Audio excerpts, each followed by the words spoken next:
Singapore, Seetoh remembers a time when hawkers were viewed with utter disdain. Hawker food was something from the streets, and in the 80s, in an industrializing, developing potential first world Singapore, a lot of people loved hawker food, but they didn't want to be associated with hawkers. It was seen as a profession of folks who could not get on in life, ex-cons or people who are jobless, drug addicts and all that. There were gangster stories about how hawkers were fighting with the authorities as they were cleaning up the streets. However, he saw them quite differently as he was growing up. I'm not perfect also, and I believe in what people do, not what they didn't. If somebody can put out that perfect platter of pleasure for the masses, something has to be right about that person. Today, the 56-year-old food consultant, photographer, writer and television host, who is best known for creating the popular hawker food guide Makan Sutra in 1998, promotes food culture through specialized events such as the World Street Food Congress that have garnered him international fame in culinary circles. To listen to the full interview, click here. The New York Times hails him as a food guide maven and CNN calls him the guru of grub. He is also the owner and operator of Makan Sutra Glutton's Bay, which offers Singapore's favorite street food in one location. More and more pioneer hawkers retire or pass on without passing on their skills. Mr. Seetoh is growing increasingly worried. He sees hawker food as the most important aspect of Singapore's identity. The migrant generation came and created it because they had to survive, and ingenuity made this food culture of ours. There's a faraway look in his eyes as he proceeds to speak passionately about the early years of Hainanese chicken rice in Singapore. Back in Hainan, everybody served poached chicken with rice and a ginger dip. He explains how this evolved here into rice cooked with chicken stock that boasts an intense flavor. The chili sauce that goes along with it is non-existent in Hainan, he points out. Today, he says, Singapore's Hainanese chicken rice is being re-exported to Hainan, and it's something to be proud of. I've never followed the rules. I always take the other fork in the road, says Seetoh. Photo, Makan Sutra. I've never followed the rules over the years. He has sought to showcase hawkers who are often underrated through several TV programs such as Makan Sutra Raw and The Food Surprise that have made him a household name in Singapore and other parts of Asia. His signature irreverent presentation style has made him stand out among other food show hosts. He confesses that he has never been normal. I've never followed the rules. I always take the other fork in the road. One could say he's been this way since childhood. He went to what are considered prestigious schools, St. Michael's Primary and St. Joseph's Institution, before going to a vocational institute. I was supposed to go to college, university and all that, but I struggled with studies. I'm one of those for whom learning what 1 + 1 equals doesn't do it. It just didn't feel right. But I thought there must be something right about me. He embarked on creative pursuits at the Baharuddin Vocational Institute. He learned graphic design, photography and advertising. The creative side of my mind could settle in, and I enjoyed it. I asked him if the stigma of studying in a vocational institute, especially in the late 70s or early 80s, bothered him. Yeah, there was a stigma, but I didn't see it like that. I had very good years there. I played football there, I had friends who were like-minded.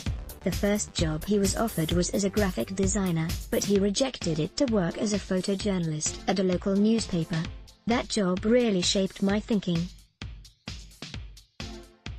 Every day, we were out seeing, touching, hearing, photographing things. It made him realize that experiencing things was the best way to learn. In schools today, they say they want to do away with rote learning. But have they really put it to action? Implementation is the hardest. You've got to let students out in the real world. You've got to release these fish from their cozy cages and let them touch and see the real world. Let them get an idea of what the real tomorrow is going to be, because what you learn today is irrelevant tomorrow. Don't teach them how to change. Let them decide how they want to change. That's how teaching should be. Shark Waitiao is a portal, not just a dish. While he encourages unconventional approaches to education, when it comes to food, he seems like a traditionalist. It was this that ignited his fire to advocate the preservation of Singapore's culinary heritage. It just clicked for me one day. I looked at a plate of Shark Waitiao and I realized that it's a portal. It's not just a dish. That plate of Shark Waitiao is actually a portal into a world of education, culture, tourism, entrepreneurial opportunities, all in one plate. If you've mastered cooking the dish, you can be an entrepreneur. Through that dish, you can learn about the Teochews. I learned about the Silk Road of Shark Waitiao because it has a version in Thailand, Malaysia, Indonesia, and Singapore. That's history and culture. In terms of tourism, it's obvious. Don't we enjoy taking our friends from around the world to eat a plate of Shark Waitiao when they're here? It was this realization that made him want to dedicate his life to food. But he is well aware of the possibility that such food may not exist in the near future. Chang Siang, foreground, died on Tuesday morning, May 15th. Photo, Facebook, KF Seetoh. Recently, the death of Hill Street Fried Waitiao founder, Mr. Chang Siang, was on his mind. Do you know how many people Mr. has pleased over the decades? People just went there without thinking, ate it and felt comforted by his Shark Waitiao. It's an unspoken culture in our food. It's good that his son has taken over. He was actually quite reluctant at first.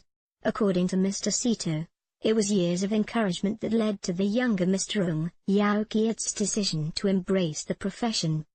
I was telling him he had to continue as his father was getting old and sick. Then people came, started giving him feedback, started giving him recognition.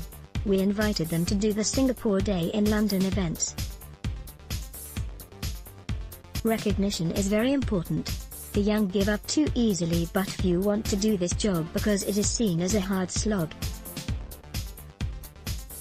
Also, over the years, many more attractive and higher status job opportunities in other sectors have opened up for Singaporeans. He remarks that even among those who do enter the business, many unrealistically expect instant recognition. Some of them think, maybe Gordon Ramsay will come and eat at my stall and I will be famous. They'll tell me, I am the son of so-and-so and I'm taking over. Can you tell all your bloggers, writers and influencer friends to come? When they are not spun into the sparkling limelight, they give up. They quit within 3 months. He claims he has seen this happen too many times. But he has met a few who are genuine and patiently put in the work. They say, it's what I want to do. I ditched my degree, I ditched my previous job to do this. I ask him what he thinks can be done to encourage more to commit to the business. It's an issue that is receiving the government's attention too. In fact, a few years ago, the government convened a Hawker Centre 3.0 committee which came up with a list of recommendations to attract more to the hawker trade. The National Environment Agency, NEA, and the People's Association have introduced the Hawker Fair series of culinary classes, with each class conducted by veteran hawkers. The NEA and Institute of Technical Education jointly developed the Introduction to Managing a Hawker Business course, a one-stop information and service center which provides information such as the various types of equipment that can help in food preparation and contacts for suppliers of raw ingredients, was also set up. One of the most important initiatives is the incubation stall program for aspiring hawkers. They would have to attend the Introduction to Managing a Hawker Business course or equivalent courses, submit a business plan to the NEA and undergo a food tasting evaluation before they qualify. Under the program, they are offered a stall for 6 months at half of the assessed market rent. The stalls also come pre-fitted with basic equipment so that applicants' startup costs are greatly reduced. I want to make people realize that the pleasure of eating is not just a function. It is about who we are, says KF Seetoh. Photo, Macon Sutra. The government should stay out of this. One would think such efforts to keep the hawker trade alive would be lauded by advocates like Mr. Seetoh. I'm surprised when he says otherwise. I think the government should stay out of this. They are not fit. They are not qualified, he says definitively. I ask him to explain his statements, because they're only throwing money at you. Hawker work is tough. Just because the government wants to incubate you, doesn't mean this job is easy. You have to cook well, know how to reach people, know how to cook 100 portions an hour and so on. A short course is not enough and pumping money into the industry to fire this up may not be helpful. It gives people the impression that it is so easy. They say, let's go and do a try thing. It's easy to walk out when you are funded by somebody else's money, but if it's your own and you realize that this is good, this is what you really want to do, it's a different story. I suggest that if the government stopped these initiatives, it would be even harder to keep the trade going. Even the ones who currently try may not consider it. Let's attract the real ones. I'd rather encourage you to come out on your own because that will be more organic and you will be in it, not because you got funding. It's your own money. It's your own belief. Go and learn as an apprentice. Go and work for a hawker for 1 year. The hawker may or may not teach you everything, but if you have slightly more than half a brain, you will be able to figure out the entire story and do it on your own later. If you just take some funding and go for some government programs, you will still wind up with not much. The more successful newer generation hawkers are those who came out on their own and they are still around despite the failures. They took time to learn. They didn't fall the minute they came across the first wall. What would he suggest to encourage more such hawkers then? It's the same story as in the past. People went into the hawker business back in the day because they were desperate. Today, I think there's more reason for you to be desperate again. A lot of jobs are going to the machines, the computers and artificial intelligence, AI. Maybe food is something AI cannot fully take over because people are spoiled with the pleasure of artisanal food. But even though consumers enjoy hawker food, in some quarters, being a hawker is still seen as a profession that lacks status. If we enjoy food, we can't see it that way. It's a very noble profession today. If you can think about it, wow, hey, maybe I like to dredge up this food that I believe in and love, and I know that I've got a story to tell about this food and I want to sell and tell. And I want to go out and do it because it makes me happy and because I know I can generate some money from this. Let this food culture die. I'm skeptical about whether Enough people will realize this on their own, but he reiterates the government should stay out of this. Just give people very good, reasonable rents and tell them where to get their supplies. Let them figure out on their own how to be good, how to be better. Often, the issue of rent is raised as a hurdle to hawkers' success. However, the NEA has taken a few measures to stabilize rents. This includes disallowing subletting and not setting a reserve rent when tendering out vacant stalls. In July last year, Senior Minister of State for the Environment and Water Resources Amy Kaur said that rental rates at NEA hawker centres remain in check. The average successful tender bid for cooked food stalls over the 3 years leading up to her statement had been $1,370 per month, with bids ranging from $1 Singapore dollar to SGD 4,888. Mr. Seetoh believes that more can be done to ensure even lower rents. If even under the right conditions, the traditional hawker food scene doesn't flourish, so be it, he says. If it doesn't happen organically, then let this food culture die. Then let the soil rot and let new shoots come out. Burn the whole forest down. Right now, the future looks bleak, but I still believe down the road there will be some kind of a subculture coming up. Somebody will realize that it's not just about running a food stall. You can become the world's best one-dish entrepreneur and your hawker store concept can go worldwide. In the meantime, he offers would-be hawkers something to aspire to. I will tell you how to get into it, who you can meet, who you can talk to and get into it because you love the food culture that you grew up with. It is very sexy. I just came back from New York and one of the biggest food markets, street food players down there who has hawker stores, pop-up hawkers, he's the only vendor in the entire United States who's been given permission to set up pop-up stores in the heart of Times Square. 20 to 30 million people traverse that area and that guy was saying, I would love to have some Singapore hawkers.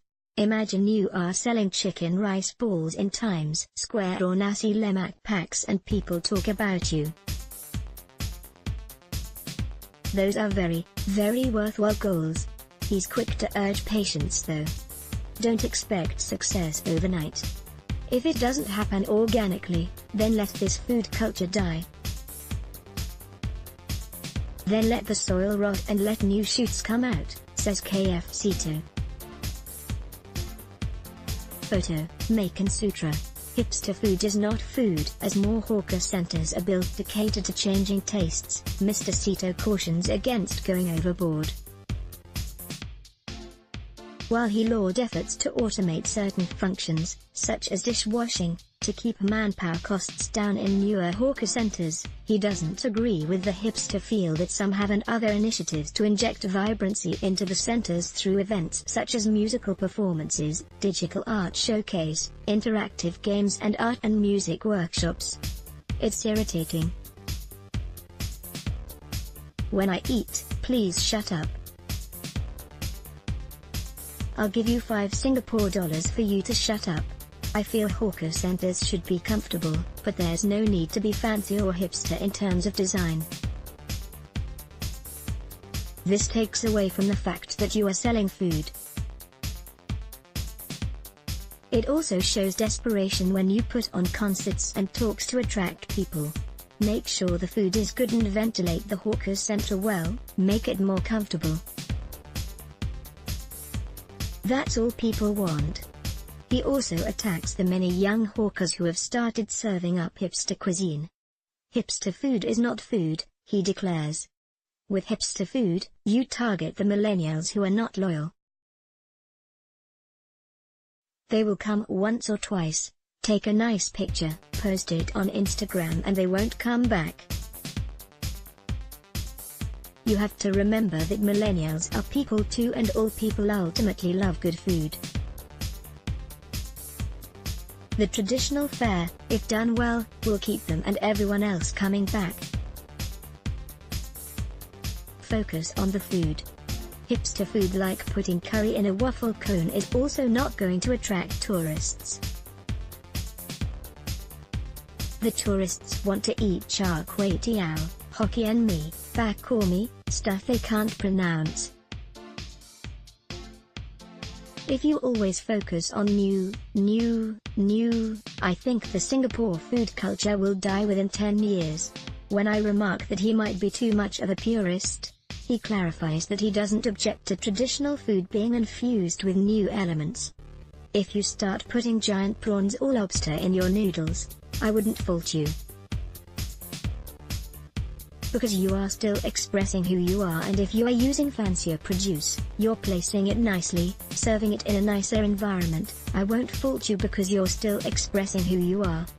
A commitment to teaching and learning. In order to keep this going, veteran hawkers have to be willing to teach. He claims he has heard that many of them are reluctant to do so fully even when they are paid to do so. The full recipes are not taught. But should we expect veteran hawkers to give their recipes away so easily? Yeah, we shouldn't, but at least teach them the thinking behind the recipe, the taste notes, tell them about the techniques that go into the cooking, and inspire the younger ones to come up with even better things. The younger ones, on their part, need to be patient and inquisitive when learning, he says. Hawkers tell him it can take several years to perfect a dish. Beyond that, you need to know how to design a stall, how to promote, how to scale, how to trend. All these are very, very important. Also, if you want to expand, who do you look for when you go overseas? He used to conduct such programs to help would-be hawkers, and intends to do so again in the near future. In the meantime, he continues to spread the stories of Singapore's heritage cuisine far and wide and gain exposure for Singapore's hawkers through special events. I ask him if he has ever considered cooking for a living. It's something that has crossed his mind, but he loves what he's doing today and intends to continue. I still have some energy left to do what I love doing. So one day, maybe as a retirement project, I will come out and be the next hipster hawker, he says with a raucous laugh. When forced to get serious, he says he will go back to tradition. I think in 10 years, old food will be new again and put on a nicer plate maybe. I'll sell you char kway teow and chicken rice with fancier cuts of meat and better ingredients. Today, his focus on preventing the death of Singapore hawker cuisine remains unstinting as he encourages younger hawkers to continue our traditions. I want to make people realize that the pleasure of eating is not just a function. It is about who we are. The pleasure of eating can be heightened if we realize this, and I want to help people enjoy this journey a whole lot more.